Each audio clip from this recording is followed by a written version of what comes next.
नमस्कार दोस्तों, आप सुन रहे हैं सुनील श्रीवास्तव डरावनी हिंदी स्टोरी, जहां डर का हर किस्सा आपके रोंगटे खड़े कर देगा। अगर आपको हमारी कहानियां पसंद आएं तो हमारे चैनल को सब्सक्राइब जरूर करें।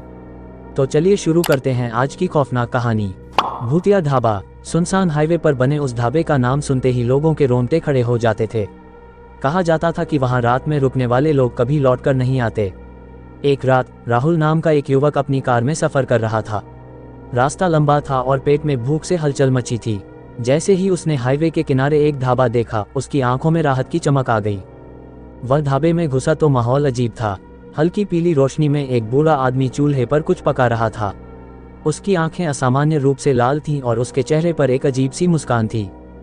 क्या लोगे बेटा? बूढ़े ने पूछा। कुछ भी दे दो, बहुत भूख लगी है, राहुल ने जवाब दिया। बूढ़ा मुस्कुराया और कहा, मेरी खास डिश खाओगे तो याद रखोगे। उसकी हंसी में एक अजीब सी सिहरन थी। कुछ ही देर में राहुल के सामने एक स्वादिष्ट पराठा और सब्जी परोसी गई। राहुल ने पहला निवाला मुंह में डाला ही था कि उसे लगा जैसे कोई उसके गले को कसकर दबा रहा हो। उसकी आंखों के सामने अंधेरा छा गया और वह बेहोश हो गया। जब उसकी आंख खुली तो वह खुद को एक अंधेरे कमरे में बंद पाया।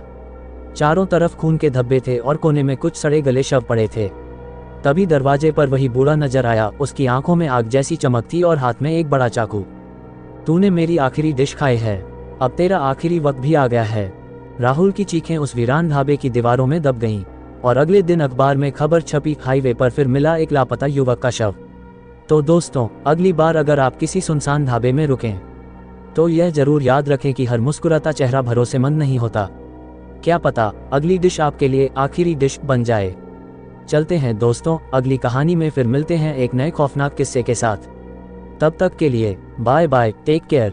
और हाँ, डर से बचना मुमकिन नहीं, क्योंकि डर हर कोने में छिपा होता है।